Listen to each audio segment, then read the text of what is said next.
Dans un instant, nous nous rendrons dans un lycée à Chartres où un concours d'éloquence a été organisé à travers la reconstitution d'un procès qui a lieu au 19e siècle. Nous nous rendrons également à Clermont-Ferrand où une association propose à l'hôpital des soins esthétiques aux patientes atteintes d'un cancer du sein. Mais tout d'abord, il est le premier site français à s'être spécialisé dans l'échange de vêtements d'occasion pour enfants. Créé il y a 3 ans dans l'Orne, cette plateforme enregistre aujourd'hui près de 44 000 membres. Un succès grandissant qui a poussé cette entreprise de 12 salariés à se lancer dans la vente. Layette, turbulette et barboteuse. Bienvenue dans l'univers de Too Short, jeune start-up nichée dans cet entrepôt de l'Aigle. On est venu effectivement de Paris, ici dans l'Orne, avec 2500 pièces, donc de 2500 vêtements enfants, donc de 0 à 12 ans au départ, sachant qu'aujourd'hui on fait du 0-16, pour aujourd'hui avoir environ 35 000 vêtements. Au départ, 2 papas qui décident de mettre en vente les vêtements de leurs enfants sur Internet. À l'arrivée, une entreprise de 12 salariés, dont 9 dans l'Orne, à la tête d'une communauté de 44 000 membres, ayant déjà acheté, troqué ou vendu 200 000 pièces. Il y a des victimes de la mode dans le domaine de l'enfance. Too Short s'applique à réceptionner des articles de qualité et des articles qui répondent encore au goût des mamans et qui répondent à la mode d'aujourd'hui. Too Short est le premier site français à se spécialiser dans les vêtements d'occasion pour enfants. Il vise les mamans pour des gammes allant du basique au follement chic à des prix imbattables. Un marché de niche en perpétuel développement et qui ne connaît pas la crise. C'est croissant parce qu'effectivement on fait beaucoup de communication. Nous avons des partenaires blogueuses, nous avons beaucoup de marketing. Partis avec 50 000 € de fonds propres, les créateurs de l'entreprise fonctionnent aujourd'hui avec un budget de près de 1 million. Ils veulent devenir une plateforme incontournable au niveau européen, ce qui demande du temps et des investisseurs. Mais pour ce qui est des mamans et des bébés, pas d'inquiétude. La communauté Too Short s'agrandit un peu plus chaque jour. Ce week-end, près de 20 000 femmes se sont élancées dans les rues de Clermont-Ferrand à l'occasion de la Clermontoise, une course caritative dont les bénéfices sont reversés à des associations qui luttent contre le cancer du sein à travers différents projets, comme ce centre de beauté qui propose à l'hôpital des soins esthétiques aux patientes.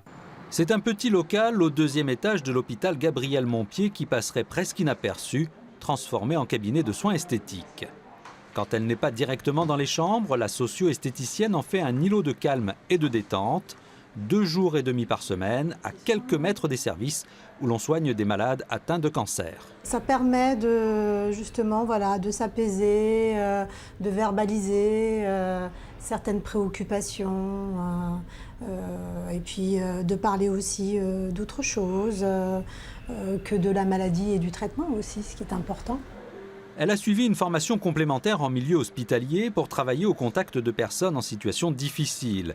Et elle aime les retrouver après l'hospitalisation quand elles reviennent pour des visites de suite de soins.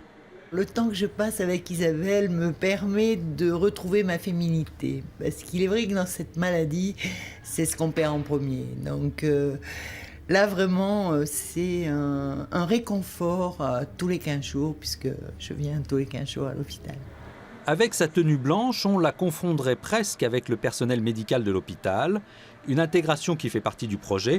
La socio-esthéticienne participe aux réunions de coordination et échange des informations précieuses avec les soignants qui maintenant sont convaincus de l'apport de ces soins. C'est toujours des maladies difficiles à accepter, mais par contre, c'est vrai qu'ils abordent mieux le soin, ils abordent mieux effectivement la prise en charge à l'hôpital et puis la prise en charge du cancer dans la vie de tous les jours.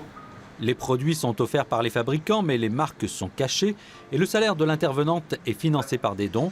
Depuis 5 ans, une partie des inscriptions à la Clermontoise est reversée au centre de beauté.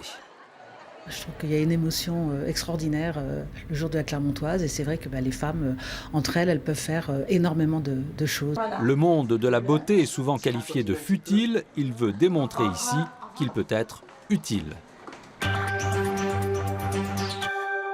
Ils étaient encore il y a quelques années l'apanage des étudiants en droit pour préparer leur future carrière de magistrat ou d'avocat. Les concours d'éloquence et démonstrations d'art oratoire sont désormais aussi utilisés par l'éducation nationale dans les lycées pour apprendre aux élèves à s'exprimer en public. Illustration à Chartres. Chef, une 4 fromages. Dans un instant, ces lycéens vont monter sur scène devant un public composé de camarades, d'enseignants et de magistrats. Ils ne vont pas véritablement interpréter une pièce de théâtre, mais reconstituer un procès qui s'est déroulé à Chartres le 12 Vendémiaire en 11, soit le 4 octobre 1802. Moi, je suis l'avocate moderne, donc je vais avoir un discours contre la peine de mort au début de la pièce.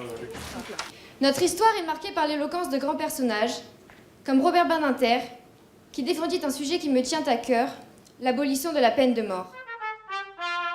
La mise en scène du procès des chauffeurs d'orge et rembose, des brigands qui écumèrent la région après la Révolution, n'est qu'un prétexte pour tester les qualités oratoires des élèves qui ont accepté de participer à ce concours départemental d'éloquence.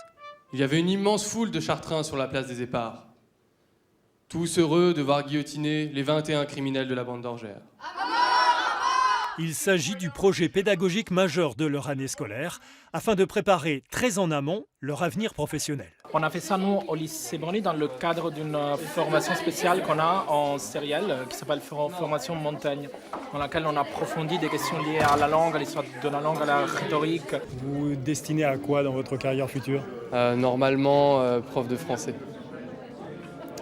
C'est pas vraiment dans le même style, mais il faudra quand même connaître un peu les méthodes du théâtre, de tout ce qui concerne ce domaine-là.